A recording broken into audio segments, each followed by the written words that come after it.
Punjabi radio USA ਸੁਣ ਰਹੇ ਸਾਰੇ ਹੀ ਮਾਣਯੋਗ ਅਤੇ ਸਤਿਕਾਰਤ ਸਰੋਤਿਆਂ ਨੂੰ ਪਿਆਰ ਸਤਿਕਾਰ ਸਹਿਤ ਨਿੱਘੀ ਜਿਹੀ ਸਤਿ ਸ੍ਰੀ ਅਕਾਲ ਸਭ ਨੂੰ ਜੀ ਨੂੰ ਆਖਦੇ ਹਾਂ। ਸੋ ਤੇ ਪ੍ਰੋਗਰਾਮ ਖਬਰ ਤੇ ਨਜ਼ਰ ਦੇ ਵਿੱਚ ਆਪ ਸਭ ਦਾ ਨਿੱਘਾ ਸਵਾਗਤ ਹੈ। ਅੱਜ 21 ਅਗਸਤ ਦਿਨ ਹੈਗਾ ਜੀ ਸ਼ਨੀਚਰਵਾਰ ਤੇ ਆਪਣੇ ਨਾਲ ਜੁੜ ਚੁੱਕੇ ਨੇ ਮਿੰਟੂ ਗੁਰੂਸਰੀਆ ਜੀ ਮਲੋਟ ਸਟੂਡੀਓਜ਼ ਤੋਂ। ਮਿੰਟੂ ਜੀ ਜੀ ਨੂੰ ਸਵਾਗਤ ਹੈ, ਸਤਿ ਸ੍ਰੀ ਅਕਾਲ ਜੀ। ਸ਼ੁਕਰੀਆ ਜੀ, ਸਾਰਿਆਂ ਨੂੰ ਸਤਿ ਸ੍ਰੀ ਅਕਾਲ ਜੀ। ਸਾਡੇ ਅੱਜ ਦੇ ਇਸ ਪ੍ਰੋਗਰਾਮ ਨੂੰ ਸਪਾਂਸਰ ਕਰਦੇ ਨੇ ਖਾਲਸਾ ਇੰਸ਼ੋਰੈਂਸ ਏਜੰਸੀ ਵਾਲੇ, ਜਿਨ੍ਹਾਂ ਦੇ ਕੋਲੋਂ ਤੁਸੀਂ ਹਰ ਇੱਕ ਤਰੀਕੇ ਦੀ ਇੰਸ਼ੋਰੈਂਸ ਕਰਵਾ ਸਕਦੇ ਹੋ। ਇੰਸ਼ੋਰੈਂਸ ਬਾਰੇ ਪਤਾ ਕਰਨ ਲਈ ਕਾਲ ਕਰ ਸਕਦੇ ਹੋ ਨੰਬਰ 408-272-2500 4082722500। ਜ਼ੈਂਡਰ ਮੌਰਗੇਜ ਅਤੇ ਰੀਅਲ ਏਸਟੇਟ ਵਾਲੇ ਘਰ ਖਰੀਦਣ ਵੇਚਣ ਦੀਆਂ ਸੇਵਾਵਾਂ ਦੇ ਨਾਲ home loans, commercial loans, agriculture loans ਦੇ ਲਈ call Mohan Cheema 5599052575। Terkiana immigration law firm, immigration ਦਾ ਹੋਵੇ ਕਿਸੇ ਵੀ ਤਰੀਕੇ ਦਾ ਕੰਮ, call attorney J Terkiana 4159090503। Krishan Dhanota university, Baljinder Singh Nijjar Woodland, Paramjit Rangi Vacaville, Jarnail Singh Johal Lynwood, Gurpal Singh Sohal Clovis, GN tire and lube ਵਾਲੇ, ਜਿਨ੍ਹਾਂ ਦੇ ਕੋਲੋਂ ਤੁਸੀਂ truck wash, oil change, air brake ਦਾ ਕੰਮ ਕਰਵਾ ਸਕਦੇ ਹੋ। ਨਵੇਂ ਪੁਰਾਣੇ ਟਾਇਰ ਵਾਜਿਬ ਕੀਮਤਾਂ 'ਤੇ ਖਰੀਦ ਸਕਦੇ ਹੋ। ਸੈਂਟਾਨੈਲਾ ਮੰਡੇਰਾ 'ਚ ਲੋਕੇਸ਼ਨ ਨੇ। Call Nimma Sahota 209-277-0113। West coast truck driving school Fresno ਵਾਲੇ, ਜਿਹੜੇ ਕਿ ਤੁਹਾਨੂੰ ਟਰੱਕ ਦਾ ਲਾਇਸੈਂਸ ਲੈਣ ਦੇ ਵਿੱਚ ਮਦਦ ਕਰਦੇ ਹਨ, ਵਧੀਆ ਸਿਖਲਾਈ ਦਿੰਦੇ ਹਨ। ਕਾਲ ਅਜੀਤ ਅਟਵਾਲ 559-374-4541। ਅਤੇ ਜੇ ਚਾਹੁੰਦੇ ਹੋ ਤੁਸੀਂ ਪੂਰੇ ਅਮਰੀਕਾ ਦੇ ਵਿੱਚ ਵਧੀਆ ਡਿਸਕਾਊਂਟ ਵਾਲਾ ਫਿਊਲ ਕਾਰਡ, ਤਾਂ ਕਾਲ ਕਰੋ ਟਰੱਕਿੰਗ ਮਲਟੀ ਸਰਵਿਸਿਜ਼ 4082722600। ਇਹਨਾਂ ਸਾਰਿਆਂ ਦਾ ਬਹੁਤ ਬਹੁਤ ਧੰਨਵਾਦ। ਜੇਕਰ ਤੁਸੀਂ ਜਾਂ ਕੋਈ ਹੋਰ ਕਾਰੋਬਾਰ ਇਸ ਪ੍ਰੋਗਰਾਮ ਨੂੰ ਸਪਾਂਸਰ ਕਰਨਾ ਚਾਹੁੰਦੇ ਹੋ, ਸੰਪਰਕ ਕਰ ਸਕਦੇ ਹੋ ਨੰਬਰ 4087227698 ਦੇ ਉੱਤੇ। ਮਿੰਟੂ ਜੀ, ਗੱਲਬਾਤ ਦਾ ਸਿਲਸਿਲਾ ਕਰੀਏ ਜੀ ਸ਼ੁਰੂ, ਤੇ ਅੱਜ ਦੀਆਂ ਅਹਿਮ ਖਬਰਾਂ ਕੀ ਰਹੀਆਂ? ਜੀ ਸ਼ੁਰੂਆਤ ਉਸੇ ਖਬਰ ਤੋਂ ਜਿਹਦੇ ਫਿਕਰ ਦੇ ਵਿੱਚ ਸਵੇਰ ਚੜ੍ਹਦੀ ਆ, ਜ਼ਿਕਰ ਦੇ ਵਿੱਚ ਸ਼ਾਮ ਹੁੰਦੀ ਆ। ਅੱਜ ਇੰਡੀਆ ਦੇ ਵਿੱਚ ਇੱਕ ਖਬਰ ਉੱਡ ਗਈ, ਕਹਿੰਦੇ ਕਿ ਤਾਲਿਬਾਨੀਆਂ ਨੇ 150 ਭਾਰਤੀਆਂ ਨੂੰ ਕਾਬਲ ਏਅਰਪੋਰਟ ਦੇ ਬਾਹਰੋਂ ਜਾਂ ਏਅਰਪੋਰਟ ਦੇ ਨੇੜਿਓਂ ਕਹਿ ਲਓ ਕਿ ਬੰਦੀ ਬਣਾ ਲਿਆ ਵਾ। ਪਰ ਬਾਅਦ ਦੇ ਵਿੱਚ ਇੱਕ ਪੱਤਰਕਾਰ, ਜਿਹੜਾ ਕਿ ਕਹਿ ਲਓ ਕਿ ਸੰਸਾਰ ਪੱਧਰ 'ਤੇ ਕਾਫੀ ਮਸ਼ਹੂਰ ਹੈ, ਉਹਨੇ ਇਹਨੂੰ ਫੇਕ ਦੱਸਿਆ। ਜਿਹੜੇ ਸਾਡੇ ਵਿਦੇਸ਼ ਮੰਤਰਾਲੇ ਦੇ ਤਰਜਮਾਨ ਆ ਅਰਿੰਦਮ ਬਾਗਚੀ, ਉਹਨਾਂ ਨੇ ਵੀ ਪੁਸ਼ਟੀ ਕਰਨ ਤੋਂ ਇਨਕਾਰ ਕਰ ਦਿੱਤਾ। ਪਰ ਇਹ ਖਬਰ ਕਾਫੀ ਦੇਰ ਤੱਕ ਚਿੰਤਾ ਵਧਾਉਂਦੀ ਰਹੀ ਕਿ 150 ਬੰਦੇ ਨੂੰ ਉਹਨਾਂ ਨੇ ਹਿਰਾਸਤ 'ਚ ਲੈ ਲਿਆ। ਹਾਲਾਂਕਿ ਐਸੀਆਂ ਵੀ ਖਬਰਾਂ ਆਈਆਂ ਕਿ ਨਹੀਂ, ਉਹਨਾਂ ਨੇ ਸੁਰੱਖਿਅਤ ਲਾਂਘੇ ਵਾਸਤੇ ਉਹਨਾਂ ਨੂੰ ਖੜਿਆ ਸੀ, ਜਾਂ ਕੁਛ ਇਹ ਵੀ ਖਬਰਾਂ ਸੁਣਨ ਨੂੰ ਮਿਲੀਆਂ ਕਿ ਉਹਨਾਂ ਦੇ ਡਾਕੂਮੈਂਟ ਵਗੈਰਾ ਜਿਹੜੇ ਆ ਸ਼ਾਇਦ ਚੈੱਕ ਕੀਤੇ ਗਏ ਹੋਣਗੇ। ਹਾਲਾਂਕਿ ਅਧਿਕਾਰਤ ਤੌਰ 'ਤੇ ਕੋਈ ਵੀ ਪੁਸ਼ਟੀ ਇਹਦੀ ਨਹੀਂ ਹੋਈ, ਪਰ ਇਸ ਖਬਰ ਨੇ ਟੈਲੀਵਿਜ਼ਨ ਚੈਨਲਾਂ 'ਤੇ ਬਹੁਤ ਸਪੇਸ ਹਾਸਿਲ ਕੀਤੀ, ਮਨਾਂ ਦੇ ਵਿੱਚ ਵੀ ਧੁੜਕੂ ਲਾ ਦਿੱਤੇ। ਪਰ ਦੇਰ ਸ਼ਾਮ ਇੱਕ ਹੋਰ ਖਬਰ ਆਈ ਹੈ, ਜਿਹਨੂੰ ਮੈਂ ਕੋਟ ਕਰਕੇ ਦੱਸਣਾ ਚਾਹਾਂਗਾ ਕਿ ਦੈਨਿਕ ਭਾਸਕਰ ਨੇ, ਜਿਹੜਾ ਕਿ ਇਸ ਟਾਈਮ ਕਹਿ ਲਓ ਕਿ ਆਪਣੇ ਡਿਜੀਟਲ ਵਰਜ਼ਨ ਦੇ ਵਿੱਚ ਕਾਫੀ ਫਾਸਟ ਖਬਰਾਂ ਦਿੰਦਾ ਹੈ ਪੂਰੇ ਸੰਸਾਰ ਦੇ ਵਿੱਚੋਂ, ਤਾਂ ਉਹਨਾਂ ਨੇ ਇੱਕ ਖਬਰ ਦਿੱਤੀ ਆ ਦੇਰ ਸ਼ਾਮ ਕਿ ਤਾਲਿਬਾਨ ਨੇ 70 ਅਫਗਾਨ ਸਿੱਖ ਤੇ ਹਿੰਦੂਆਂ ਦੇ ਇੱਕ ਜਥੇ ਨੂੰ ਜਾਣ ਤੋਂ ਰੋਕ ਦਿੱਤਾ ਹੈ। ਮਤਲਬ ਕਿ ਇਹਨਾਂ ਨੇ ਸਵਾਰ ਹੋਣਾ ਸੀਗਾ ਜੋ ਇੰਡੀਅਨ ਏਅਰ ਫੋਰਸ ਦਾ ਜਹਾਜ਼ ਆ ਉਹਦੇ ਵਿੱਚ। ਇਹ ਵੱਡੀ ਖਬਰ ਆ, ਔਰ ਇਹਦਾ ਜਿਹੜਾ ਸੋਰਸ ਦੱਸਿਆ ਗਿਆ ਵਾ, ਉਹ ਸੋਰਸ ਦੱਸਿਆ ਗਿਆ ਵਰਲਡ ਪੰਜਾਬੀ ਆਰਗੇਨਾਈਜੇਸ਼ਨ ਦੇ ਜਿਹੜੇ ਹੈਗੇ ਆ ਪ੍ਰਧਾਨ ਵਿਕਰਮਜੀਤ ਸਿੰਘ ਸਾਹਨੀ, ਉਹਨਾਂ ਵੱਲੋਂ ਇਹ ਕਿਹਾ ਗਿਆ ਕਿ ਇਹ ਜਥਾ ਸ਼ੁੱਕਰਵਾਰ 12 ਘੰਟੇ ਇੰਤਜ਼ਾਰ ਕਰਦਾ ਰਿਹਾ ਹਵਾਈ ਅੱਡੇ ਦੇ ਬਾਹਰ। ਤਾਲਿਬਾਨ ਲੜਾਕਿਆਂ ਨੇ ਉਹਨਾਂ ਨੂੰ ਜਹਾਜ਼ ਦੇ ਵਿੱਚ ਚੜ੍ਹਨ ਤੋਂ ਰੋਕ ਦਿੱਤਾ, ਇਹ ਕਹਿ ਕੇ ਕਿ ਤੁਸੀਂ ਅਫਗਾਨੀ ਹੋ। ਨਾਲ ਇਸ ਗੱਲ ਦੀ ਵੀ ਕਹਿ ਲਓ ਕਿ ਸਾਨੀ ਸਾਹਿਬ ਸ਼ਾਦੀ ਭਰਦੇ ਪਏ ਆ ਕਿ ਘੱਟ ਗਿਣਤੀਆਂ ਦੇ ਉੱਥੇ ਜਿਹੜੇ ਸੰਸਦ ਮੈਂਬਰ ਆ ਨਰਿੰਦਰ ਸਿੰਘ ਖਾਲਸਾ ਤੇ ਅਨਾਰਕਲੀ ਕੌਰ ਮਨਵਾਰ, ਇਹ ਵੀ ਇਸੇ ਜਥੇ ਦਾ ਹਿੱਸਾ ਸਨ। ਇਹ ਬਹੁਤ ਵੱਡੀ ਖਬਰ ਆ ਮੇਰੇ ਖਿਆਲ ਦੇ ਨਾਲ, ਕਿਉਂਕਿ ਇਹਦੇ ਵਿੱਚ ਸੋਰਸ ਰਿਵੀਲ ਕੀਤੇ ਗਏ ਆ, ਪੁਸ਼ਟੀ ਕਰਾਈ ਗਈ ਆ ਬਾਕਾਇਦਾ, ਜਿਹੜੇ ਲੋਕ ਉਹਨਾਂ ਦੇ ਇਨ ਟੱਚ ਸੀਗੇ। ਸੋ ਇਹ ਇੱਕ ਬਹੁਤ ਵੱਡੀ ਖਬਰ ਬਣ ਜਾਂਦੀ ਆ, ਬਹੁਤ ਵੱਡੀ ਚਿੰਤਾ ਬਣ ਜਾਂਦੀ ਆ। ਸੋ ਆਉਣ ਵਾਲੇ ਦਿਨਾਂ ਦੇ ਵਿੱਚ ਖਾਸ ਧਿਆਨ ਰੱਖਣਾ ਪਏਗਾ ਸਿੱਖ ਜਥੇਬੰਦੀਆਂ ਨੂੰ, ਹਿੰਦੂ ਭਾਈਚਾਰੇ ਦੇ ਲੋਕਾਂ ਨੂੰ, ਕਿ ਜੇ ਉੱਥੋਂ ਉਹਨਾਂ ਨੂੰ ਕੱਢਣਾ ਵਾ ਤਾਂ ਫਿਰ ਬਹੁਤ ਘੱਟ ਸਮਾਂ ਬਚਦਾ ਹੈ ਤੇ ਜੇ ਤਾਲਿਬਾਨ ਇਹ ਸਮਝਦੇ ਆ ਕਿ ਤੁਸੀਂ ਅਫਗਾਨ ਹੋ, ਤੁਸੀਂ ਬਾਹਰ ਨਹੀਂ ਜਾ ਸਕਦੇ, ਤਾਂ ਫਿਰ ਮੇਰੇ ਖਿਆਲ ਦੇ ਨਾਲ ਮੁਸ਼ਕਲ ਹੋਰ ਵੀ ਵੱਧ ਜਾਏਗੀ। ਸੋ ਇਹਦੇ ਵਾਸਤੇ ਤਾਂ ਕਿਤੇ ਨਾ ਕਿਤੇ ਫਿਰ ਗੱਲ ਜਿਹੜੀ ਆ ਗੱਲਬਾਤ ਤੇ ਹੀ ਜਾਏਗੀ। ਖੈਰ, ਸੁੱਖ ਸੁੱਖਦੇ ਹੋਏ ਆਪਾਂ ਅੱਗੇ ਵੱਧਦੇ ਹਾਂ ਕਿ ਸੈਨੀ ਦੀਆਂ ਮੁਸ਼ਕਲਾਂ ਜਿਹੜੀਆਂ ਉਹ ਘੱਟ ਨਹੀਂ ਰਹੀਆਂ, ਔਰ ਪੰਜਾਬ ਸਰਕਾਰ ਖੁਦ ਵੀ ਇਸ ਮਾਮਲੇ 'ਚ ਕਿਉਂਕਿ ਮੁਸ਼ਕਲਾਂ 'ਚ ਘਿਰੀ ਹੋਈ ਆ, ਤਾਂ ਸੈਣੀ ਦੀ ਜਿਹੜੀ ਰਾਹਤ ਸੀ ਉਹਨੂੰ ਚੈਲੰਜ ਕੀਤਾ ਗਿਆ ਹਾਈ ਕੋਰਟ ਦੇ ਵਿੱਚ। ਮਤਲਬ ਕਿ ਦੁਬਾਰਾ ਉਸ ਫੈਸਲੇ 'ਤੇ ਫਿਰ ਇੱਕ ਵਾਰੀ ਕਾਨੂੰਨੀ ਲੜਾਈ ਸ਼ੁਰੂ ਹੋ ਗਈ ਆ, ਜਿਹੜੀ ਹਾਈ ਕੋਰਟ ਨੇ ਕਹਿ ਲਓ ਕਿ ਇੱਕ ਵਾਰੀ ਗੱਲ ਨਿਬੇੜ ਦਿੱਤੀ ਸੀਗੀ ਉਸ ਹਿਰਾਸਤ ਨੂੰ ਇਲੀਗਲ ਕਰਾਰ ਦੇ ਕੇ, ਜਿਸ ਹਿਰਾਸਤ ਨੇ ਫੋਟੋਆਂ ਵੀ ਖੱਟੀਆਂ, ਚਰਚਾਵਾਂ ਵੀ ਖੱਟੀਆਂ ਤੇ ਆਪਸ ਦੇ ਵਿੱਚ ਇਹਨਾਂ ਦਾ ਝਗੜਾ ਝੇੜਾ ਵੀ ਖੱਟਿਆ। ਸੋ ਦੇਖਦੇ ਹਾਂ ਕਿ ਹੁਣ ਜਦੋਂ ਚੈਲੰਜ ਕੀਤਾ ਜਾਊਗਾ ਕਿਸ ਗਰਾਊਂਡ ਤੇ ਕੀਤਾ ਜਾਏਗਾ, ਤਾਂ ਕਿ ਉਸ ਗਰਾਊਂਡ ਨੂੰ ਕੋਰਟ ਕੰਸੀਡਰ ਕਰੇਗਾ ਜਾਂ ਫਿਰ ਉੱਥੇ ਮੁੱਦੇ ਮੂੰਹ ਇਹ ਕਹਾਣੀਆਂ ਜਿਹੜੀਆਂ ਡਿੱਗ ਪੈਣਗੀਆਂ। ਪਰ ਇਹ ਕਹਾਣੀ ਕਹਿ ਲਓ ਕਿ ਹਾਲੇ ਮੁੱਕੀ ਨਹੀਂ ਜਾਪਦੇ, ਚੋਰ ਸਿਪਾਹੀ ਵਾਲੀ ਖੇਡ ਜਿਹੜੀ ਆ ਉਹ ਚੱਲ ਰਹੀ ਹੈ। ਤਾਂ ਇਸ ਫੜੋ ਫੜਾਈ ਦੇ ਵਿੱਚ ਕੌਣ ਚੋਰ, ਕੌਣ ਸਿਪਾਹੀ, ਕੌਣ ਸਾਧੂ, ਕੌਣ ਲੁਚਾਏ, ਤੇ ਹਾਲ ਦੀ ਘੜੀ ਕਹਿ ਲਓ ਕਿ ਤੈਅ ਨਹੀਂ ਹੈ, ਤੇ ਕੋਰਟ ਕਚਹਿਰੀ ਨੇ ਹੀ ਤੈਅ ਕਰਨਾ। ਪਰੰਤੂ ਇਹ ਖੇਡ ਜਿਹੜੀ ਆ ਸ਼ਹਿਮਾਤ ਦੀ ਚੱਲਦੀ ਪਈ ਆ। ਦੂਸਰੇ ਪਾਸੇ ਜਿੱਦਾਂ ਦਿੱਲੀ ਮੋਰਚਾ ਲੱਗਾ ਵਾ, ਇੱਥੇ ਦੁਆਬੇ ਦੇ ਵਿੱਚ ਜਿਹੜੇ ਗੰਨਾ ਉਤਪਾਦਕ ਕਿਸਾਨ ਆ ਉਹਨਾਂ ਵੱਲੋਂ ਵੀ ਇੱਕ ਪੱਕਾ ਮੋਰਚਾ ਲਾਇਆ ਗਿਆ। ਤਾਂ ਬਹਰਹਾਲ ਵੱਡੀ ਖਬਰ ਇਹ ਆ ਰਹੀ ਆ ਕਿ ਪੰਜਾਬ ਸਰਕਾਰ ਨੇ ਉਹਨਾਂ ਨੂੰ ਕਾਲ ਕੀਤੀ ਆ ਕਿ ਕੱਲ੍ਹ ਨੂੰ ਤੁਸੀਂ ਆ ਕੇ ਤੇ ਗੱਲਬਾਤ ਸਾਡੇ ਨਾਲ ਕਰੋ। ਇੱਕ ਉਮੀਦ ਬੱਝੀ ਆ ਕਿ ਹੋ ਸਕਦਾ ਆ ਕਿ ਇਹਦਾ ਕੋਈ ਹੱਲ ਨਿਕਲ ਜਾਵੇ। ਸੋ ਹੱਲ ਨਿਕਲਣਾ ਵੀ ਚਾਹੀਦਾ, ਕਿਉਂਕਿ ਉਹਨਾਂ ਦੀਆਂ ਪੇਮੈਂਟਾਂ ਰੁਕੀਆਂ ਪਈਆਂ। ਤਕਰੀਬਨ 150 ਤੋਂ 200 ਕਰੋੜ ਰੁਪਈਆ ਗੰਨਾ ਉਤਪਾਦਕ ਕਿਸਾਨਾਂ ਦਾ ਬਕਾਇਆ ਵਾ, ਚਾਹੇ ਉਹ ਸਰਕਾਰੀ ਮਿੱਲਾਂ ਹੋਣ ਚਾਹੇ ਉਹ ਨਿੱਜੀ ਮਿੱਲਾਂ ਹੋਣ। ਇਹਨਾਂ ਦਾ ਰਲਾ ਮਿਲਾ ਕੇ ਕੁੱਲ 150 ਤੋਂ 200 ਕਰੋੜ ਰੁਪਈਆ ਬਕਾਇਆ ਬਣਦਾ ਵਾ। ਔਰ ਦੂਜੀ ਵੱਡੀ ਮੰਗ ਆ ਕਿ ਸਾਡੇ ਗੰਨੇ ਦੇ ਜਿਹੜੇ ਭਾਅ ਨੇ ਉਹਨਾਂ 'ਚ ਜੋ ਤੁਸੀਂ ਇਜ਼ਾਫਾ ਦਿੱਤਾ 15 ਰੁਪਏ ਦਾ, ਉਹ ਨਾਕਾਫੀ ਹੈ, ਇਹਨੂੰ ਥੋੜ੍ਹਾ ਜਿਹਾ ਹੋਰ ਵਧਾਇਆ ਜਾਵੇ। ਹਾਲਾਂਕਿ ਮਨਜੀਤ ਸਿੰਘ ਰਾਏ ਜਿਹੜੇ ਲੀਡ ਕਰ ਰਹੇ ਨੇ ਇਸ ਸੰਘਰਸ਼ ਨੂੰ, ਉਹਨਾਂ ਦਾ ਕਹਿਣਾ ਕਿ ਜੇ ਕੱਲ੍ਹ ਨੂੰ ਗੱਲ ਨਾ ਬਣੀ ਤੇ ਫਿਰ ਸਾਰਾ ਪੰਜਾਬ ਹੀ ਬੰਦ ਹੋਊਗਾ। ਬਹਰਹਾਲ ਜਿਹੜਾ ਉੱਥੇ ਹਾਈਵੇ ਬੰਦ ਆ ਜਾਂ ਰੇਲ ਮਾਰਗ ਬੰਦ ਆ, ਉਹਦੇ ਨਾਲ ਆਮ ਮੁਸਾਫਰਾਂ ਨੂੰ ਕਾਫੀ ਦਿੱਕਤ ਪਰੇਸ਼ਾਨੀ ਦਾ ਸਾਹਮਣਾ ਜ਼ਰੂਰ ਕਰਨਾ ਪੈ ਰਿਹਾ ਜੀ। ਜੀ ਮਿੰਟੂ ਜੀ, ਅਗਲੀ ਜੇ ਖਬਰ ਦੇ ਉੱਤੇ ਨਜ਼ਰ ਮਾਰਦੇ ਜਾਈਏ, ਨਿਰਮਲਾ ਸੀਤਾਰਮਨ ਨੂੰ ਕਾਂਗਰਸ ਨੇ ਦਿੱਤਾ ਆਂਕੜਿਆਂ ਦੇ ਨਾਲ ਜਵਾਬ।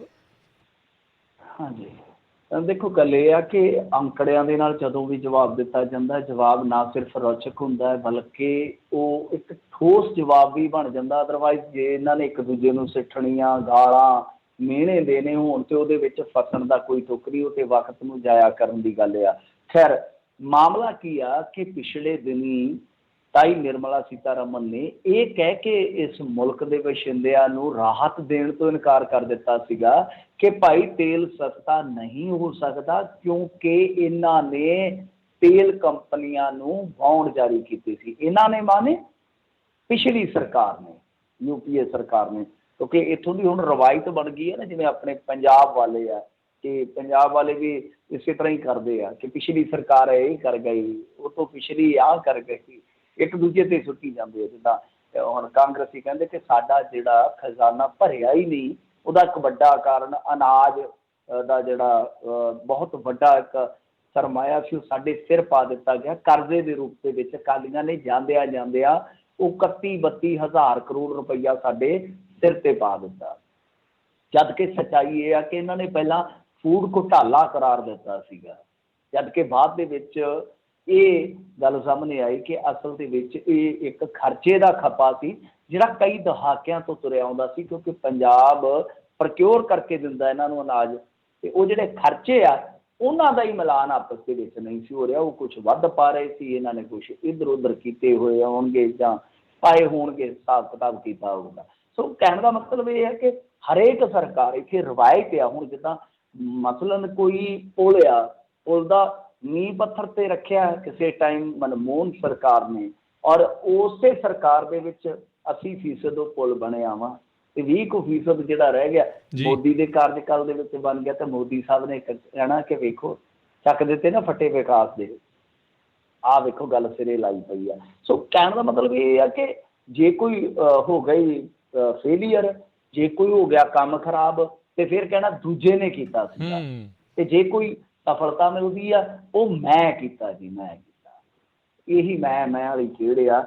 ਹੁਣ ਦੇਖੋ ਇੱਥੇ ਤੇਲ ਵਾਲੇ ਮਸਲੇ ਦੇ ਵਿੱਚ, ਕਿਉਂਕਿ ਇਹਨਾਂ ਦੇ ਕੋਲ, ਮੋਦੀ ਹੋਰਾਂ ਕੋਲ 2 ਚਿਹਰੇ ਹੁੰਦੇ ਆ ਮੁੱਖ ਤੌਰ 'ਤੇ, ਜਿਨ੍ਹਾਂ ਦੇ ਮੱਥੇ 'ਤੇ ਇਹਨਾਂ ਨੇ ਜਾ ਕੇ ਇਲਜ਼ਾਮ ਦੀ ਬਿੰਦੀ ਲਾਉਣੀ ਹੁੰਦੀ ਹੈ, ਟਿੱਕੀ ਲਾਉਣੀ ਹੁੰਦੀ ਆ। ਉਹ ਇੱਕ ਤਾਂ ਹੁੰਦਾ ਹੈ ਕਿ UPA ਸਰਕਾਰ ਜਾਂ ਨਹਿਰੂ। ਹੁਣ ਤੇਲ ਵਾਸਤੇ ਨਹਿਰੂ ਨੂੰ ਥੋੜ੍ਹੀ ਨਾ ਇਹ ਇਲਜ਼ਾਮ ਦੇ ਸਕਦੇ ਕਿ ਨਹਿਰੂ ਨੇ ਤੇਲ ਦਾ ਬੇੜਾ ਫਰਕ ਕੀਤਾ ਹੈ ਜੀ। ਇਸ ਕਰਕੇ ਹੁਣ ਕਹਿੰਦੇ ਆ ਕਿ ਇਹਨਾਂ ਨੇ ਬੌਂਡ ਜਾਰੀ ਕਰ ਦਿੱਤੇ ਸੀਗੇ ਜੀ ਪੈਟਰੋਲੀਅਮ ਕੰਪਨੀਆਂ ਨੂੰ 1,44,000 ਕਰੋੜ ਰੁਪਏ ਦੇ। ਸੋ ਇਸ ਕਰਕੇ ਇਹ ਸਾਰਾ ਕੁਛ ਹੋਇਆ, ਮਤਲਬ ਕਿ ਤਕਰੀਬਨ 1.5 ਲੱਖ ਕਰੋੜ ਦੇ ਉਹ ਬੌਂਡ ਜਾਰੀ ਕੀਤੇ ਗਏ ਸੀਗੇ।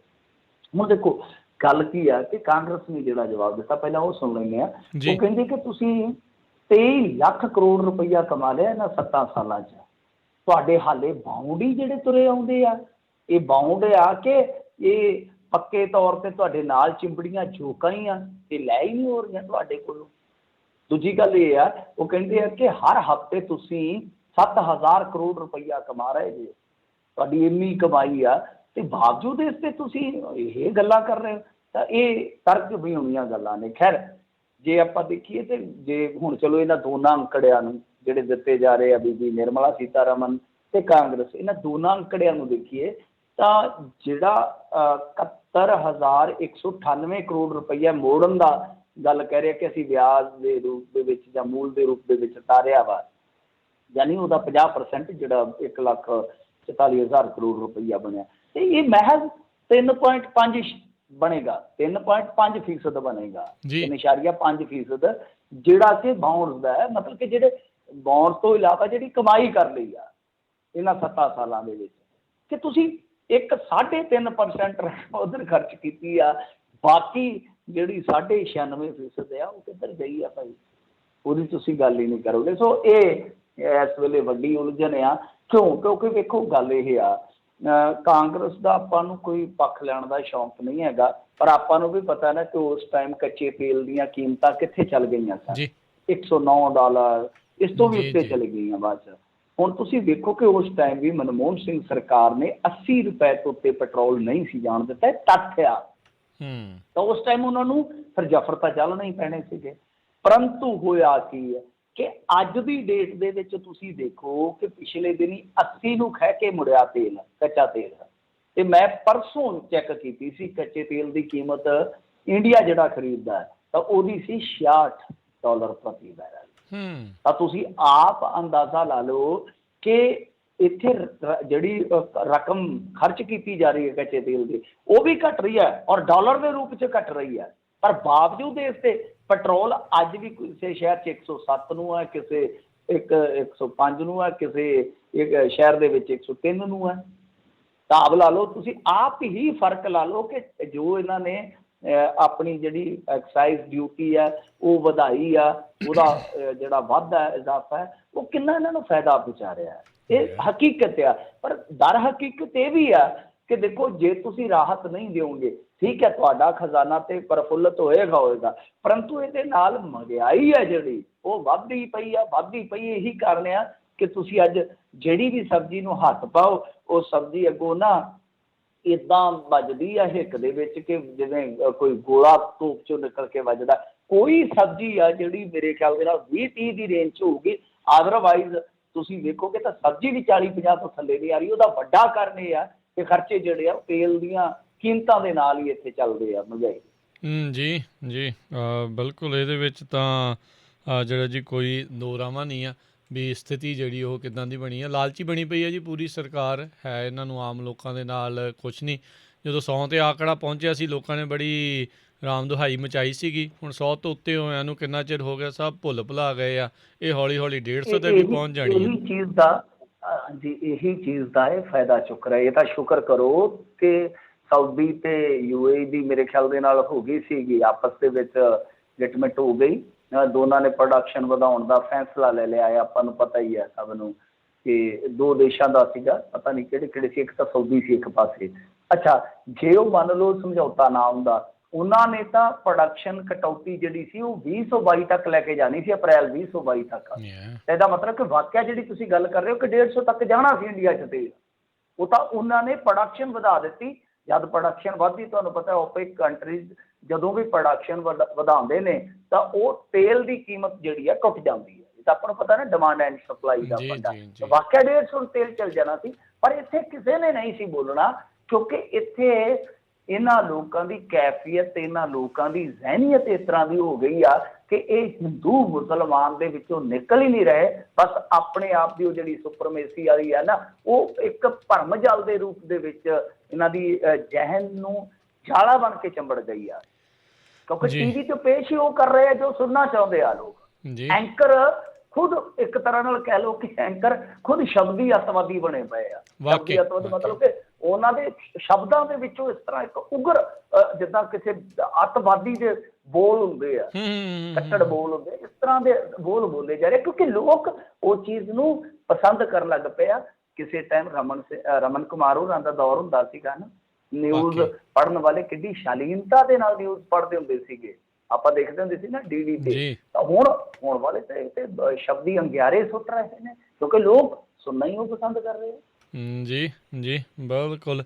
ਅੱਜ ਮਿੰਟੂ ਜੀ ਮਾਈਨੋਰਟੀਜ਼ ਦੇ ਖਿਲਾਫ ਆ, ਕੱਲ੍ਹ ਨੂੰ ਇਹ ਜਿਹੜੇ ਰਾਜ ਦੀ ਇਹ ਮੰਗ ਕਰਦੇ ਆ, ਤੇ ਫਿਰ ਜਦੋਂ ਉਹਨਾਂ ਨੇ ਉਸ ਦੇ ਵਿੱਚ ਜਿਹੜਾ ਉਹ ਦੇਖਿਆ ਨਾ, ਵੇਖਣਾ ਵੀ ਆਹ ਸ਼ੂਦਰ ਜਾਤੀ ਆ, ਜਦੋਂ ਉੱਥੇ ਤੱਕ ਇਹਨਾਂ ਦੀ ਗੱਲ ਪਹੁੰਚੀ, ਫਿਰ ਉਹਨਾਂ ਨੇ ਫਿਰ ਆਮ ਦੁਹਾਈ ਪਾਉਣੀ ਆ ਵੀ ਆਹ ਸਾਡੇ ਨਾਲ ਜਿਹੜਾ ਉਹ ਵਾਪਰੀ ਜਾਂਦਾ ਆ। ਆਮ ਲੋਕਾਂ ਦੀਆਂ ਜਿਹੜੀਆਂ ਚੀਜ਼ਾਂ ਆ ਉਹ ਫਿਰ ਉੱਥੇ ਦੀਆਂ ਉੱਥੇ ਉਹ ਘੱਸਦੇ ਹੀ ਜਾਣੇ ਆ, ਉਹ ਮਰਦੇ ਹੀ ਜਾਣੇ ਆ, ਉਹਨਾਂ ਨੂੰ ਕੋਈ ਜਿਹੜਾ ਉਸ 'ਤੇ ਅਸਰ ਨਹੀਂ। ਅਤੇ ਤੇਲ ਦੀ ਕੀਮਤ ਤਾਂ ਮਿੰਟੂ ਜੀ ਰਾਈਟ ਨਾਓ ਮੈਂ ਦੇਖ ਰਿਹਾ ਤਾਂ $62 ਨੂੰ ਜਿਹੜੀ ਉਹ ਬੈਰਲ ਜਿਹੜੀ ਆ ਦੇਖ ਰਹੀ ਆ ਮੈਂ, 66 ਤੋਂ 62 ਆ ਗਈ ਹੈ ਜੋ ਇੰਡੀਆ ਪਰਚੇਜ਼ ਕਰਦਾ ਹੈ। ਜੀ ਰਾਈਟ ਨਾਓ ਜਿਹੜੀ ਅਮਰੀਕਨ ਮਾਰਕੀਟ ਦੇ ਵਿੱਚ ਜਿਹੜੀ ਮੈਂ ਕੀਮਤ ਜਿਹੜੀ ਉਹ ਦੇਖ ਰਿਹਾ, ਮੈਨੂੰ ਇਹ ਨਹੀਂ ਪਤਾ ਵੀ ਉਹ ਇਸੇ ਕੀਮਤ 'ਤੇ ਕਰਦੇ ਨੇ, ਹੋ ਸਕਦਾ ਵੀ ਇਹ ਜ਼ਿਆਦਾ ਤੇਲ, ਹਾਂਜੀ ਇਹ ਤੇਲ ਵੱਖ-ਵੱਖ ਮਾਰਕੀਟ 'ਚੋਂ ਖਰੀਦਦੇ ਆ ਨਾ। ਮਸਲਨ ਲਾ ਲਓ ਕਿ ਓਪੈਕ 'ਚੋਂ ਵੀ ਖਰੀਦਦੇ ਆ ਥੋੜ੍ਹਾ, ਜਿਵੇਂ ਅੱਗੇ ਈਰਾਨ ਸੀ, ਵੈਨਜ਼ੂਏਲਾ ਸੀਗਾ, ਥੋੜ੍ਹਾ ਬਹੁਤ ਉੱਧਰੋਂ ਵੀ, ਥੋੜ੍ਹਾ ਅਮਰੀਕਨ ਮਾਰਕੀਟ 'ਚੋਂ ਵੀ, ਤੇ ਕੁੱਲ ਮਿਲਾ ਕੇ ਫਿਰ ਉਹ ਸਿੱਟਾ ਕੱਢਦੇ ਨੇ ਇਸ ਹਿਸਾਬ ਨਾਲ ਇਹਨਾਂ ਦੀਆਂ, ਕਿਉਂਕਿ ਇਹ 2-3 ਤਰ੍ਹਾਂ ਦਾ ਨਾ, ਤੇ ਕਰੂਡ ਆਇਲ ਵੀ 2-3 ਤਰ੍ਹਾਂ ਦਾ ਆ। ਸੋ ਇਸ ਕਰਕੇ ਇਹ ਜਿਹੜੀ ਕੈਲਕੂਲੇਸ਼ਨ ਹੁੰਦੀ ਇੰਡੀਆ ਦੀ, ਮੇਰੇ ਖਿਆਲ ਨਾਲ ਥੋੜ੍ਹੀ ਡਿਫਰੈਂਟ ਹੋਏਗੀ ਇੰਟਰਨੈਸ਼ਨਲ ਮਾਰਕੀਟ ਦੇ ਜਿਹੜੇ ਜੋ ਵੀ ਪੈਮਾਨੇ ਉਹਨਾਂ ਦੇ ਆਧਾਰ 'ਤੇ। ਜੀ ਮਿੰਟੂ ਜੀ, ਅਗਲੀ ਜਿਹੜੀ ਆਪਾਂ ਜੇ ਗੱਲ ਕਰਦੇ ਜਾਈਏ ਤਾਂ ਕੱਲ੍ਹ ਗੱਲ ਚੱਲੀ ਸੀ ਪੰਜਾਬ ਦੇ ਵਿੱਚ ਸਾਬਕਾ ਵਿਧਾਇਕ ਅਤੇ ਪੈਨਸ਼ਨਾਂ ਨੂੰ ਲੈ ਕੇ, ਆਂਕੜੇ ਕੀ ਆਉਂਦੇ ਆ, ਕੌਣ ਕਿੰਨੀਆਂ ਪੈਨਸ਼ਨਾਂ ਲਈ ਜਾਂਦਾ ਜੀ, ਕਿੰਨਾ ਭਾਰ ਆ? ਹਾਂਜੀ ਦੇਖੋ ਸਮਾਂ ਕਾਫੀ ਜਾਇਆ ਹੋਇਆ ਆਪਣਾ ਤੇਲ ਕਰਕੇ, ਇਹਨੂੰ ਸੰਖੇਪ ਦੇ ਵਿੱਚ ਰੱਖਦੇ ਹਾਂ। ਪੰਜਾਬ ਦੇ ਵਿੱਚ ਕੁੱਲ ਜਦੋਂ ਕੁੰਡਲੀ ਬੋਲੀ ਆ ਤਾਂ ਉਸ ਕੁੰਡਲੀ ਦੇ ਵਿੱਚੋਂ 121 ਸਾਬਕਾ ਵਿਧਾਇਕ ਨਿਕਲੇ ਨੇ ਜਿਹੜੇ ਮਲਟੀਪਲ ਪੈਨਸ਼ਨਾਂ ਲੈ ਰਹੇ ਨੇ। ਮਲਟੀਪਲ ਪੈਨਸ਼ਨਾਂ ਵਾਲੇ ਜਿਹੜੇ ਆ ਉਹ 121 ਆ, ਤੇ 154 ਇਸ ਤਰ੍ਹਾਂ ਦੇ ਆ ਜਿਹੜੇ ਕਿ ਇੱਕ ਪੈਨਸ਼ਨ ਲੈ ਰਹੇ ਆ, ਮਤਲਬ ਕਿ 150 ਦੇ ਕਰੀਬ ਐਸੇ ਆ ਜਿਹੜੇ ਇੱਕੋ ਪੈਨਸ਼ਨ ਲੈ ਰਹੇ ਆ, ਤੇ 121 ਐਸੇ ਆ ਜਿਹੜੇ ਸਾਬਕਾ ਵਿਧਾਇਕ ਮਲਟੀਪਲ ਲੈ ਰਹੇ ਆ। ਤਾਂ ਕੁੱਲ ਮਿਲਾ ਕੇ ਕਿੰਨੇ ਹੋ ਗਏ ਪੈਨਸ਼ਨਰ? 275 ਆ। 154 ਤੇ 121, 275 ਦੇ ਵਿੱਚ। ਹੁਣ ਦੇਖੋ ਇਹਨਾਂ ਦਾ ਪੈਨਸ਼ਨ ਦਾ ਫਾਰਮੂਲਾ ਕੀ ਆ, ਬੜਾ ਸਿੱਧਾ ਤੇ ਬੜਾ ਸਰਲ ਆ। ਮੰਨ ਲਓ ਇੱਕ ਵਾਰੀ ਬਣ ਕੇ ਕੋਈ ਚਲੇ ਗਿਆ, ਉਹਨੂੰ ਬਣਨੀ ਆ 75,150 ਦੀ ਪੈਨਸ਼ਨ, ਪਰ ਉਸ ਤੋਂ ਬਾਅਦ ਜੇ ਉਹ 2 ਵਾਰੀ ਰਹਿ ਗਿਆ ਤਾਂ ਉਹ ਬਣ ਜਾਣੀ ਆ 1,25,250। 3 ਵਾਰੀ ਜੇ ਬਣਿਆ ਤੇ ਉਹ ਫਿਰ ਵੱਧ ਜਾਣੀ ਆ 1,75,350। 4 ਵਾਰੀ ਬਣਿਆ 2,25,350। ਇਸ ਤਰ੍ਹਾਂ ਮਤਲਬ ਕਿ ਵੱਧ ਹੀ ਜਾਣੀ ਹੈ, 50,000 ਰੁਪਇਆ ਵੱਧਦਾ ਜਾਏਗਾ। ਇਹ ਬਹੁਤ ਵੱਡੀ ਗੱਲ ਆ ਕਿ ਪਹਿਲੀ ਵਾਰੀ ਉਹਨੂੰ 75,000 ਤੇ ਉਸ ਤੋਂ ਬਾਅਦ 50,000 ਰੁਪਏ ਜਿਹੜੇ ਆ ਉਹ ਉਹਦੇ ਵੱਧਦੇ ਜਾਊਗੇ ਜਿੰਨੀਆਂ ਵੀ ਉਹਦੀਆਂ ਵਾਰੀਆਂ ਹੋਣਗੀਆਂ। ਇਸ ਟਾਈਮ ਜਿਹੜੇ ਹੈਗੇ ਆ ਜਿੱਦਾਂ ਲਾ ਲਓ ਕਿ ਪੈਨਸ਼ਨਰ ਜਿੱਦਾਂ ਮਤਲਬ ਕਿ ਕੁੱਲ ਮਿਲਾ ਕੇ 154 ਤੇ ਬਣ ਗਏ ਇਹ ਜਿਹੜੇ ਇੱਕ ਵਾਰੀ ਦੇ ਆ, 121 ਦੂਜੇ ਆ, ਤਾਂ ਕੁੱਲ ਮਿਲਾ ਕੇ ਜਿਹੜੇ ਬਣਦੇ ਆ 275, ਪੌਣੇ 300 ਦੇ ਕਰੀਬ। ਇਹਨਾਂ ਦਾ ਜਿਹੜਾ ਜਿਵੇਂ ਲਾ ਲਓ ਕਿ ਹੁਣ 6 ਪੈਨਸ਼ਨਾਂ 2 ਵਿਧਾਇਕ ਲੈ ਰਹੇ ਆ ਇਸ ਟਾਈਮ। ਕਹਿੰਦੇ ਆ ਕਿ ਜਿਹੜੇ ਸਾਬਕਾ 2 ਵਿਧਾਇਕ ਆ ਉਹ ਜਿਵੇਂ ਬੀਬੀ ਭੱਠਲ ਆ, ਉਹ ਲੈ ਰਹੀ ਆ। ਉਹ ਕਿੰਨਾ ਬਣਦਾ ਕੁੱਲ ਪੈਨਸ਼ਨ ਦਾ ਸਾਰਾ ਜੇ ਲਾ ਲਈਏ ਖਰਚ, ਉਹ ਬਣਦਾ 3,25,650।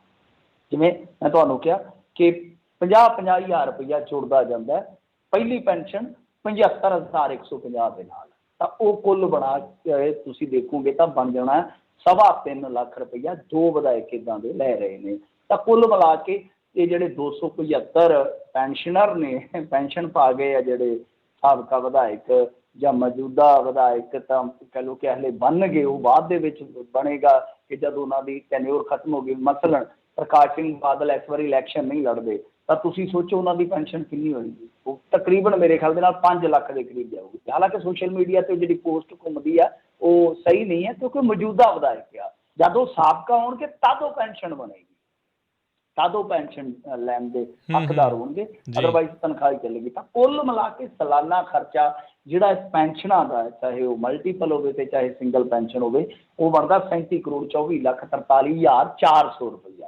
ਤਾਂ ਇਹ ਵੱਧਦਾ ਹੀ ਜਾਏਗਾ, ਕਿਉਂਕਿ ਇੱਕ ਤਾਂ ਇਹ ਆ ਕਿ ਇਸ ਤਰ੍ਹਾਂ ਦੇ ਜਿਹੜੇ ਮਲਟੀਪਲ ਪੈਨਸ਼ਨਰ ਹੈ ਉਹ ਵੱਧਦੇ ਜਾਣਗੇ, ਔਰ ਹੌਲੀ ਹੌਲੀ ਜਿਵੇਂ ਮੰਨ ਲਓ ਕਿ ਸਿਆਸਤ ਤੋਂ ਕੋਈ ਰਿਟਾਇਰ ਹੋ ਰਿਹਾ, ਕੋਈ ਹਰ ਰਿਹਾ, ਇਹਨਾਂ ਦੀ ਵੀ ਗਿਣਤੀ ਵਧੇਗੀ। ਸੋ ਆਉਣ ਵਾਲੇ ਸਮੇਂ ਦੇ ਵਿੱਚ ਇਹ ਬੋਝ ਹੋਰ ਵੀ ਵਧੇਗਾ। ਜੀ ਬਿਲਕੁਲ। ਤੇ ਮਿੰਟੂ ਜੀ, ਅਗਲੀ ਜਿਹੜੀ ਆਪਾਂ ਗੱਲ ਕਰੀਏ, ਜਿਹਦੇ ਖਿਲਾਫ ਜਾਂਚ ਚੱਲ ਰਹੀ ਸੀ ਉਸੇ ਨੂੰ ਲਾ ਲਿਆ ਸਲਾਹਕਾਰ। ਹਾਂ ਜੀ, ਇਹ ਨਵੀਆਂ ਗੱਲਾਂ ਸੁਣਨ ਨੂੰ ਮਿਲਦੀਆਂ ਪੰਜਾਬ ਸਰਕਾਰ ਦੀਆਂ। ਉੱਚੀਆਂ ਨੇ ਗੱਲਾਂ, ਤੇਰੇ ਯਾਰ ਦੀਆਂ ਉਹ ਕਹਿੰਦੇ ਹੁੰਦੇ ਆ ਨਾ ਗਾਣੇ 'ਚ, ਤੇ ਇਹ ਉੱਚੀਆਂ ਨੇ ਗੱਲਾਂ ਸਰਕਾਰ ਦੀਆਂ। ਇਹਦੇ ਵਿੱਚ ਹੋਇਆ ਕੀ ਆ ਕਿ ਜਿਸ ਬੰਦੇ ਦੇ ਖਿਲਾਫ ਵਿਜੀਲੈਂਸ ਦੀ ਸ਼ਿਕਾਇਤ ਚੱਲ ਰਹੀ ਸੀਗੀ, ਵਿਜੀਲੈਂਸ ਪੜਤਾਲ ਕਰ ਰਹੀ ਸੀਗੀ, ਉਸ ਬੰਦੇ ਨੂੰ ਇਹਨਾਂ ਨੇ ਮੰਡੀ ਬੋਰਡ ਦਾ ਤਕਨੀਕੀ ਸਲਾਹਕਾਰ ਜਿਹੜਾ ਉਹ ਨਿਯੁਕਤ ਕਰ ਲਿਆ। ਮਤਲਬ ਕਿ 31 ਜੁਲਾਈ ਨੂੰ ਇਹ ਰਿਟਾਇਰ ਹੋਏ ਸੀਗੇ ਜਨਾਬ ਹਰਪ੍ਰੀਤ ਸਿੰਘ ਬਰਾੜ, ਮੰਡੀ ਬੋਰਡ ਦੇ ਇੰਜੀਨੀਅਰ ਹੀ ਸੀਗੇ, ਤੇ ਉਹਨਾਂ ਦੀ ਰਿਟਾਇਰਮੈਂਟ ਤੋਂ 4 ਦਿਨ ਪਹਿਲਾਂ ਹੀ ਵਿਜੀਲੈਂਸ ਨੇ ਉਹਨਾਂ ਦੇ ਖਿਲਾਫ ਆਮਦਨ ਤੋਂ ਵੱਧ ਪ੍ਰਾਪਰਟੀ ਦਾ ਮਾਮਲਾ ਦਰਜ ਕੀਤਾ ਸੀਗਾ। ਇਸ ਤਰ੍ਹਾਂ ਦਾ ਮਾਮਲਾ ਦਰਜ ਹੋਣ ਦੇ ਬਾਵਜੂਦ ਉਹਨਾਂ ਨੂੰ ਸਲਾਹਕਾਰ ਨਿਯੁਕਤ ਕਰ ਲਿਆ। ਮੇਰੇ ਖਿਆਲ ਦੇ ਨਾਲ ਖਜ਼ਾਨਾ ਭਰਨ ਦੀ ਸਲਾਹ ਹੀ ਲੈ ਰਹੇ ਹੋਣਗੇ, ਤਾਂ ਕਿ ਬਹੁਤ ਜਲਦੀ ਉਸੇ ਤਰ੍ਹਾਂ ਹੀ ਖਜ਼ਾਨਾ ਭਰਿਆ ਜਾਵੇ ਜਿਸ ਤਰ੍ਹਾਂ ਉਹਨਾਂ ਨੇ ਆਪਣਾ ਘਰ ਭਰਿਆ। ਖੈਰ ਇਹ ਸਾਰੀਆਂ ਗੱਲਾਂ ਨੇ, ਚਲੋ ਜਾਂਚ ਪੜਤਾਲ ਚੱਲੇਗੀ, ਉਹਦੇ 'ਚ ਪਤਾ ਲੱਗੇਗਾ। ਪਰ ਜਿਹਦੇ ਖਿਲਾਫ ਆਪਣੀ ਹੀ ਵਿਜੀਲੈਂਸ ਜਾਂਚ ਕਰ ਰਹੀ ਹੋਵੇ ਉਹਨੂੰ ਇਸ ਅਹੁਦੇ 'ਤੇ ਬਿਠਾਉਣਾ ਪੰਜਾਬ ਸਰਕਾਰ ਦੇ ਹੀ ਹਿੱਸੇ ਆਇਆ ਇਹੋ ਜਿਹਾ ਕਰਾਮਾਤੀ ਫੈਸਲਾ। ਇਸ ਤਰ੍ਹਾਂ ਜੇ ਤੁਸੀਂ ਦੇਖੋਗੇ ਤਾਂ ਇੱਕ ਮਿਸਾਲ ਹੋਰ ਵੀ ਆ, ਇੱਕ ਰੈਵਨਿਊ ਦੇ ਮੇਰੇ ਖਿਆਲ ਦੇ ਨਾਲ ਅਧਿਕਾਰੀ ਦੇ ਖਿਲਾਫ ਚੰਗੀਆਂ ਸ਼ਿਕਾਇਤਾਂ ਚੱਲ ਰਹੀਆਂ ਸੀ, ਚਾਰਜਸ਼ੀਟ ਤੱਕ ਹੋਈ ਸੀਗੀ, ਤੇ ਉਹਨੂੰ ਰਜਿੰਦਰ ਸਿੰਘ ਬਾਜਵਾ ਨੇ ਆਪਣੇ ਨਾਲ ਇਹ ਕਹਿ ਕੇ ਲਾ ਲਿਆ ਸੀਗਾ, ਉਹ ਕਹਿੰਦਾ ਕਿ ਮੈਂ ਇੱਥੇ ਆਪਦੇ ਏਰੀਏ 'ਚ ਰੱਖੂੰਗਾ ਤੇ ਕੋਈ ਗੜਬੜੀ ਕਰਨ ਤੋਂ ਪਹਿਲਾਂ 36 ਵਾਰ ਸੋਚੇਗਾ, ਡਰ ਰਹੇਗਾ ਇਹਨੂੰ। ਸੋ ਇਹਨਾਂ ਦੀ ਸੋਚ ਤੁਹਾਨੂੰ ਪਤਾ ਹੀ ਹੈ ਕਿਸ ਤਰ੍ਹਾਂ ਦੀ। ਜੀ ਮਿੰਟੂ ਜੀ, ਅਗਲੀ ਗੱਲ ਕਰੀਏ, NRIs ਨੂੰ ਸਰਕਾਰ ਕਰੇਗੀ ਵੱਡੇ ਦਫ਼ਤਰਾਂ ਦੇ ਗੇੜਿਆਂ ਤੋਂ ਮੁਕਤ। ਇਹ ਬਿਲਕੁਲ 5ਵੇਂ ਸਾਲ ਆ ਕੇ ਹਰ ਵਾਰੀ ਇਹੀ ਖਬਰ ਸੁਣਨ ਨੂੰ ਮਿਲਦੀ ਆ।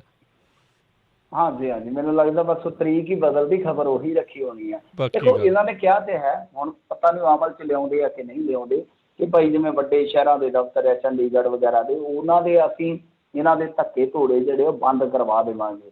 ਮਤਲਬ ਕਿ ਜਿਹੜਾ ਵੀ ਕੋਈ ਇੱਛੁਕ NRI ਹੋਊਗਾ ਉਹ ਸੇਵਾ ਕੇਂਦਰ 'ਚ ਚੱਲ ਜਾਵੇ। ਮਤਲਬ ਕਿ ਜਿਹੜੇ ਸੇਵਾ ਕੇਂਦਰ ਖੁੱਲ੍ਹੇ ਹੀ ਆ ਆਪਣੇ ਸ਼ਹਿਰਾਂ ਦੇ ਵਿੱਚ ਵੀ ਆ, ਕੁਛ ਪਿੰਡਾਂ ਦੇ ਵਿੱਚ ਵੀ ਚੱਲਦੇ ਹੋਣਗੇ, ਬਾਕੀ ਤੇ ਇਹਨਾਂ ਬੰਦ ਕਰਤੇ ਸੀਗੇ। ਅਕਾਲੀ ਇਸੇ ਕਰਕੇ ਤਾਂ ਕਹਿੰਦੀ ਆ ਨਾ ਕਿ ਅਸੀਂ ਤੇ ਕਰਪਸ਼ਨ ਖਤਮ ਕਰਨੀ ਸੀਗੀ, ਇਹਨਾਂ ਨੇ ਕਰਪਸ਼ਨ ਵਾਸਤੇ ਉਹ ਬੰਦ ਕਰ ਦਿੱਤੇ ਨੇ। ਖੈਰ ਉਹ ਕਹਿੰਦੇ ਕਿ 500 ਰੁਪਈਆ ਦਿਓ।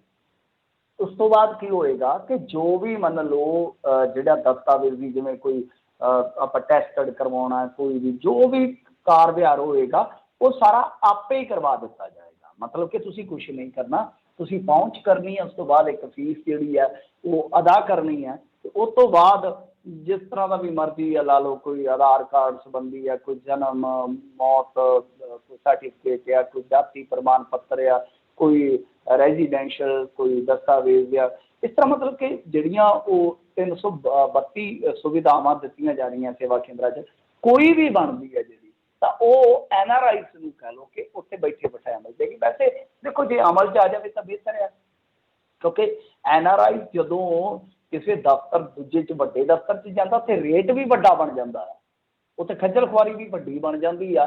ਤੇ ਇੱਕ ਮੌਕੇ ਤੇ ਮੰਨ ਲਓ ਸੇਵਾ ਕੇਂਦਰ 'ਚ ਪੱਕਾ ਬੋਰਡ ਲੱਗਿਆ ਕਿ NRI ਨੇ ਇੰਨੀ ਫੀਸ ਦੇਣੀ, ਉਹ ਜਾ ਕੇ ਫੀਸ ਫੜਾਵੇ ਤੇ ਆਪਣਾ ਕੰਮ ਕਰਾਵੇ। ਪਰੰਤੂ ਇਹ ਅਮਲ ਦੇ ਵਿੱਚ ਆਵੇ ਤੇ ਪਾਰਦਰਸ਼ੀ ਢੰਗ ਨਾਲ ਅਮਲ 'ਚ ਆਵੇ, ਫੇਰ ਹੀ ਫਾਇਦਾ ਆ ਨਾ। ਉਹਦਾ ਤੇ ਜਿਵੇਂ ਤੁਸੀਂ ਕਿਹਾ ਕਿ ਖਬਰਾਂ ਤਾਂ ਲੱਗਦੀਆਂ, ਖਬਰਾਂ ਆਪਾਂ ਪੜ੍ਹ ਦਿੰਦੇ, ਖਬਰਾਂ ਆਪਾਂ ਸੁਣ ਲੈਂਦੇ, ਬਸ ਆਹੀ ਆ। ਜੀ ਜੀ ਮਿੰਟੂ ਜੀ, ਇਹਨਾਂ ਨੇ ਆ ਕੇ ਬਾਹਰ ਆ ਕੇ ਪੈਸੇ ਮੰਗਣੇ ਹੁੰਦੇ ਆ, ਅਸੀਂ ਇਹ ਕਰ ਦਾਂਗੇ, ਅਸੀਂ ਉਹ ਕਰ ਦਾਂਗੇ, ਅਤੇ ਫਿਰ NRIਆਂ ਨੂੰ ਬਸ ਜੁੱਤੀਆਂ ਘਸਾਉਣ ਜੋਗੇ ਛੱਡ ਜਾਂਦੇ ਆ। ਕਰਦੇ ਕੁਰਦੇ ਜਿਹੜੇ ਸਾਡੇ ਲਈ ਇਹ ਕੱਖ ਨਹੀਂ ਆ। ਅਤੇ ਅਗਲੀ ਜਿਹੜੀ ਮਿੰਟੂ ਜੀ ਗੱਲ ਕਰੀਏ, ਸ਼ਹੀਦ ਊਧਮ ਸਿੰਘ ਵੱਲੋਂ ਪਾੜੇ ਕਾਗਜ਼ਾਂ ਨੂੰ ਪੜ੍ਹਨ ਦੇ ਵਿੱਚ ਸਫਲਤਾ। ਹਾਂਜੀ, ਦੇਖੋ ਗੱਲ ਇਹ ਆ ਕਿ ਇਹ ਨਾ ਰਾਕੇਸ਼ ਕੁਮਾਰ ਜੀ ਹੈ, ਰੇਲਵੇ ਤੋਂ ਮੇਰੇ ਖਿਆਲ ਦੇ ਨਾਲ ਹੁਣ ਤੇ ਰਿਟਾਇਰ ਹੋ ਗਿਆ। ਇਹਨਾਂ ਦੀਆਂ ਪੁਸਤਕਾਂ ਵੀ ਨੇ, ਔਰ ਇਹਨਾਂ ਦੀ ਸ਼ਹੀਦ ਊਧਮ ਸਿੰਘ ਬਾਬਤ ਬਹੁਤ ਜ਼ਿਆਦਾ ਖੋਜ ਹੈ। ਜੇ ਕਿਸੇ ਨੇ ਸ਼ਹੀਦ ਊਧਮ ਸਿੰਘ ਬਾਰੇ ਇੱਕ ਤਾਂ ਜਿੱਦਾਂ ਕਹਿ ਲਓ ਕਿ ਪੁਖਤਾ ਜਾਣਕਾਰੀ ਤੇ ਡੂੰਘੀ ਜਾਣਕਾਰੀ ਲੈਣੀ ਹੋਵੇ, ਉਹ ਰਾਜ ਕੁਮਾਰ ਜੀ ਦੇ ਜਿਹੜੇ ਇਸ ਤਰ੍ਹਾਂ ਦੇ ਦਸਤਾਵੇਜ਼ ਆ ਪੜ੍ਹ ਸਕਦੇ ਆ। ਸੋ ਇਹਨਾਂ ਨੇ ਬਹੁਤ ਜੱਦੋਜਹਿਦ ਕੀਤੀ ਹੈ ਇਸ ਮਾਮਲੇ ਦੇ ਵਿੱਚ। ਹੁਣ ਇਹਨਾਂ ਨੇ ਜਿਹੜੇ ਉੱਥੇ ਸ਼ਹੀਦ ਵੱਲੋਂ ਅਦਾਲਤ ਦੇ ਵਿੱਚ ਕਾਗਜ਼ ਪਾੜੇ ਗਏ ਸੀਗੇ, ਉਹਨਾਂ ਨੂੰ ਮੰਗਵਾ ਕੇ ਫਿਰ ਉਹਨਾਂ ਨੂੰ ਜੋੜ ਕੇ ਮਤਲਬ ਕਿ ਪੜ੍ਹਨ ਦਾ ਯਤਨ ਕੀਤਾ ਗਿਆ, ਕਿਉਂਕਿ 1940 ਦੇ ਵਿੱਚ ਸ਼ਹੀਦ ਊਧਮ ਸਿੰਘ ਜੀ ਨੂੰ ਫਾਂਸੀ ਦੀ ਸਜ਼ਾ ਸੁਣਾਈ ਗਈ ਸੀ। ਤੁਹਾਨੂੰ ਪਤਾ ਹੀ ਹੈ ਕਿ ਉਸ ਤੋਂ ਬਾਅਦ ਜੱਜ ਨੇ ਊਧਮ ਸਿੰਘ ਨੂੰ ਕਿਹਾ ਸੀਗਾ ਕਿ ਜੇ ਤੁਸੀਂ ਕੁਝ ਕਹਿਣਾ ਚਾਹੁੰਦੇ ਹੋ ਤਾਂ ਭਾਈ ਦੱਸੋ। ਤਦ ਊਧਮ ਸਿੰਘ ਜੀ ਹੋਰਾਂ ਨੇ ਆਪਣੇ ਹੱਥ ਨਾਲ ਲਿਖੇ 8 ਪੇਜ ਜਿਹੜੇ ਸੀਗੇ ਉਹਨਾਂ ਤੋਂ ਬੋਲਣਾ ਸ਼ੁਰੂ ਕੀਤਾ ਸੀ। 5 ਮਿੰਟ ਉਹ ਬੋਲੇ ਸਨ, ਅਤੇ ਬਾਅਦ ਦੇ ਵਿੱਚ ਗੁਰਮੁਖੀ 'ਚ ਜਿਹੜੇ ਲਿਖੇ ਪੇਜ ਸੀਗੇ ਉਹ ਨਹੀਂ ਬੋਲ ਸਕੇ, ਕਿਉਂਕਿ ਬ੍ਰਿਟਿਸ਼ ਪੁਲਿਸ ਉਹਨਾਂ ਨੂੰ ਅਦਾਲਤ ਤੋਂ ਬਾਹਰ ਲੈ ਗਈ ਸੀ। ਇਹ ਅਦਾਲਤ ਦੀ ਕਾਰਵਾਈ ਦੱਸੀ ਜਾਂਦੀ ਉਸ ਵੇਲੇ ਦੀ। ਅਤੇ ਗੁੱਸੇ 'ਚ ਆ ਕੇ ਉਦੋਂ ਸ਼ਹੀਦ ਊਧਮ ਸਿੰਘ ਜੀ ਨੇ ਉਹ ਸਾਰੇ ਦਸਤਾਵੇਜ਼ ਪਾੜ ਦਿੱਤੇ ਸੀ, ਅਦਾਲਤ 'ਚ ਸੁੱਟ ਦਿੱਤੇ ਸੀਗੇ, ਜਿਨ੍ਹਾਂ ਨੂੰ ਅੰਗਰੇਜ਼ਾਂ ਨੇ ਚੁੱਕ ਕੇ ਜੋੜ ਕੇ ਰਿਕਾਰਡ 'ਚ ਰੱਖ ਲਿਆ ਸੀ। ਤਾਂ ਇਹਨਾਂ ਨੇ ਫਿਰ ਉਹ ਮੰਗਾਏ ਆ। ਤਾਂ ਹੁਣ ਉਹਨਾਂ ਦਾ ਕਹਿ ਲਓ ਕਿ ਚੰਗੀ ਤਰ੍ਹਾਂ ਇਹਨਾਂ ਨੇ ਅਧਿਐਨ ਕਰਨ ਤੋਂ ਬਾਅਦ ਜੋ ਸਿੱਟਾ ਕੱਢਿਆ ਕਿ ਉਹ ਕੁਝ ਚੀਜ਼ਾਂ ਜਿਹੜੀਆਂ ਸਾਫ਼ ਹੋਈਆਂ, ਜਿਵੇਂ ਇੱਕ थे कि शहीदों की चिताओं पर लगेंगे हर वर्ष मेले, वतन पे मिटने वालों का यही निशान होगा, वतन रहे शाद कौम हो आबाद, हमारा क्या है रहे ना रहे। मतलब कि एक गुरमुखी च लिखे गए ने। सो ये बहुत मैं कहूँगा कि ਵੱਡਾ ਇਹਨਾਂ ਦਾ ਉਦਮ ਆ ਜਿਹੜੇ ਰਾਜ ਕੁਮਾਰ ਜੀ ਆ। ਇਹ ਕੋਈ ਫਾਈਲ ਨੰਬਰ PCOM 9/872 ਹੈ, ਜਿਹਦੇ ਰਾਹੀਂ ਇਹ ਸਾਰੇ ਦਸਤਾਵੇਜ਼ ਰਿਕਾਰਡ 'ਤੇ ਸੀਗੇ ਅਤੇ ਜਿੱਥੋਂ ਇਹ ਮੰਗਾਏ ਗਏ ਆ। ਹੋਰ ਕਾਫੀ ਕੁਛ ਗੱਲਾਂ ਨੇ ਜਿਹੜੀਆਂ ਇਹਨਾਂ ਨੇ ਜੋੜ ਕੇ ਅਤੇ ਦੱਸੀਆਂ ਨੇ ਕਿ ਅਸਲ ਦੇ ਵਿੱਚ ਸ਼ਹੀਦ ਊਧਮ ਸਿੰਘ ਉਸ ਵੇਲੇ ਇਹਨਾਂ ਗੱਲਾਂ ਨੂੰ ਪੜ੍ਹਨਾ ਚਾਹੁੰਦੇ ਸਨ। ਜੀ ਜੀ ਬਿਲਕੁਲ ਮਿੰਟੂ ਜੀ। ਅਗਲੀ ਜੇ ਆਪਾਂ ਜਾਂਦੇ ਜਾਂਦੇ ਗੱਲ ਕਰ ਲਈਏ, ਪੰਜਾਬ ਦੇ ਕੋਚ ਤਾਂ ਵਿਚਾਰੇ ਕਹਿੰਦੇ ਹੁਣ ਤਰਲੇ ਹੀ ਮਾਰ ਰਹੇ ਨੇ। ਹਾਂਜੀ, ਆ ਬਸ ਖੇਡਾਂ ਦਾ ਬੁਖਾਰ ਸਾਡਾ ਉਤਰ ਗਿਆ, ਠੀਕ ਹੈ ਨਾ ਜੀ। ਇੱਕ ਸਾਡੇ ਜਨੂਨ ਚੜਿਆ ਸੀ ਸਿਰ ਤੇ, ਹਾਕੀ ਵਾਲੇ ਜਿੱਤ ਗਏ, ਨੀਰਜ ਜਿੱਤ ਗਿਆ, ਪ੍ਰਧਾਨ ਮੰਤਰੀ ਨੇ ਆਈਸਕ੍ਰੀਮ ਖਵਾਤੀ, ਫਲਾਣੇ ਨੂੰ ਚੂਰਮਾ ਖਵਾਤਾ। ਅਸਲ ਹੁਣ ਕੌਣ ਖੇਡਾਂ ਤੇ ਕੌਣ, ਅਸੀਂ ਇਹੀ ਹੁੰਦਾ ਸਾਡਾ ਝੱਲ ਹੁੰਦਾ। ਹੁਣ ਅਸੀਂ ਤਾਲਿਬਾਨ ਦੇ ਮਗਰ ਪਏ ਹੋਏ ਹਾਂ, ਬਸ ਤਾਲਿਬਾਨ ਉਹੀ ਗੂੰਜਦਾ ਟੈਲੀਵਿਜ਼ਨਾਂ ਤੇ। ਖੈਰ ਦੇਖੋ, ਇਤਰਾਸਦੀ ਸਾਹਮਣੇ ਆਈ ਆ। ਠੇਕੇ ਤੇ ਜਿਹੜੇ 99 ਕੋਚ ਭਰਤੀ ਕੀਤੇ ਗਏ ਆ। ਪਹਿਲੀ ਗੱਲ ਹੈ, ਕੋਚ ਵੀ ਠੇਕੇ ਤੇ ਅਸੀਂ ਰੱਖ ਰਹੇ ਹਾਂ, ਅਧਿਆਪਕ ਵੀ ਠੇਕੇ ਤੇ ਰੱਖ ਰਹੇ ਹਾਂ, ਉਸਤਾਦ ਜਿਹੜੇ ਹੁੰਦੇ ਆ ਠੇਕੇ ਤੇ ਰੱਖੇ ਆ ਅਸੀਂ। ਠੇਕੇ ਵਾਲੇ ਨੂੰ ਕੀ ਦਿੰਦੇ ਹੋਵਾਂਗੇ? 200 400 500 ਰੁਪਈਆ ਦਿਹਾੜੀ। ਉਹ ਕੀ ਬਣਦਾ ਹੋਏਗਾ? ਕੋਚ ਹੀ ਚੰਗਾ ਮਾਨਸਿਕ ਖੁਸ਼ ਨਾ ਹੋਵੇ, ਮਾਨਸਿਕ ਤੌਰ 'ਤੇ ਜਾਂ ਕਹਿ ਲਓ ਕਿ ਆਰਥਿਕ ਤੌਰ 'ਤੇ ਖੁਸ਼ ਨਾ ਹੋਵੇ, ਕੀ ਉਹ ਉਸਤਾਦੀ ਕਰੂਗਾ? ਮੈਨੂੰ ਦੱਸੋ। 99 ਕੋਚ ਆ ਅਤੇ ਉਹਨਾਂ ਨੇ ਹੁਣ ਮੰਗ ਪੱਤਰ ਭੇਜਿਆ, ਸ਼ਾਇਦ ਮੇਰੇ ਖਿਆਲ ਦੇ ਨਾਲ ਗੁਰਦਾਸਪੁਰ ਦੀ ਗੱਲ ਆ, ਜਿੱਥੇ ਇਹ ਉਦਾਸੀਨਤਾ ਦਾ ਸ਼ਿਕਾਰ ਹੋਇਆ। ਉਹ ਕਹਿੰਦੇ ਆ ਕਿ ਕਈ ਸਾਲ ਹੋ ਗਏ ਆ ਸੇਵਾ ਦੇ ਵਿੱਚ। ਇੱਕ ਜ਼ਿਲ੍ਹੇ ਦਾ ਹਾਲ ਆ, ਕਈ ਸਾਲ ਹੋ ਗਏ ਆ, ਸਾਨੂੰ ਵਾਜਬ ਵੇਤਨ ਹੀ ਨਹੀਂ ਮਿਲ ਰਿਹਾ। ਸੋ ਇਹ ਤਾਂ ਹੁਣ ਵੈਸੇ ਕਹਿੰਦੇ ਆ ਕਿ ਐਂ ਕਰ ਦਿਆਂਗੇ ਜੀ, ਉਹ ਕਰ ਦਿਆਂਗੇ, 1300 ਕੋਚ ਹੋਰ ਰੱਖਣਾ, ਫਲਾਂ ਕਰਨਾ। ਪਰ ਗੱਲ ਇਹ ਹੈ ਕਿ ਜਿਹੜੇ ਕੋਚ ਇੰਨੇ ਘੱਟ ਤਨਖਾਹਾਂ ਭੱਤਿਆਂ 'ਤੇ ਕੰਮ ਕਰਦੇ ਆ, ਉਹ ਆਰਥਿਕ ਤੌਰ 'ਤੇ ਇੱਕ ਕਹਿ ਲਓ ਕਿ ਫਿਕਰਮੰਦੀ 'ਚ ਹਮੇਸ਼ਾ ਡੁੱਬੇ ਰਹਿੰਦੇ ਆ। ਚਾਹੇ ਕਿਸੇ ਨੂੰ ਵੀ ਕਿਸੇ ਖੇਡ ਤੇ ਲਾ ਦਿਓ। ਸੋ ਸਭ ਤੋਂ ਵਧੀਆ ਚੀਜ਼ ਇਹ ਆ, ਹੇਠਲੇ ਪੱਧਰ ਤੇ ਕੋਚ ਜਿਹੜੇ ਆ ਪੁਆਇੰਟ ਕੀਤੇ ਜਾਣੇ ਚਾਹੀਦੇ ਆ, ਪਰ ਉਹ ਪੱਕੇ ਹੋਣੇ ਚਾਹੀਦੇ ਆ। ਜੇ ਕੱਚੇ ਵੀ ਰੱਖਦੇ ਹੋ ਤੁਸੀਂ ਤਾਂ ਘੱਟੋ ਘੱਟ ਉਹਨਾਂ ਦੀ ਤਨਖਾਹ ਇੰਨੀ ਹੋਣੀ ਚਾਹੀਦੀ ਆ ਕਿ ਪਿੱਛੋਂ ਉਹਨਾਂ ਨੂੰ ਚੁੱਲ੍ਹੇ ਦਾ ਫਿਕਰ ਨਾ ਸਾਰਿਆ ਹੋਵੇ ਟ੍ਰੇਨਿੰਗ। ਜੀ ਬਿਲਕੁਲ ਮਿੰਟੂ ਜੀ, ਚਲੋ ਉਮੀਦ ਕਰਦੇ ਹਾਂ ਵੀ ਇਕੱਲੇ ਇਹੋ ਜਿਹੇ ਮੌਕਿਆਂ 'ਤੇ ਨਹੀਂ, ਆਮ ਸਮੇਂ ਦੇ ਵਿੱਚ ਵੀ ਇਹਨਾਂ ਦਾ ਜਿਹੜੇ ਲੋਕ ਵੀ ਅਤੇ ਸਰਕਾਰਾਂ ਵੀ ਜਿਹੜਾ ਆ ਉਹ ਧਿਆਨ ਰੱਖਣ। ਅਤੇ ਬਹੁਤ ਬਹੁਤ ਸ਼ੁਕਰੀਆ ਮਿੰਟੂ ਜੀ, ਮਿਲਦੇ ਹਾਂ ਜੀ ਅਗਲੀ ਵਾਰ। ਧੰਨਵਾਦ, ਸਤਿ ਸ਼੍ਰੀ ਅਕਾਲ।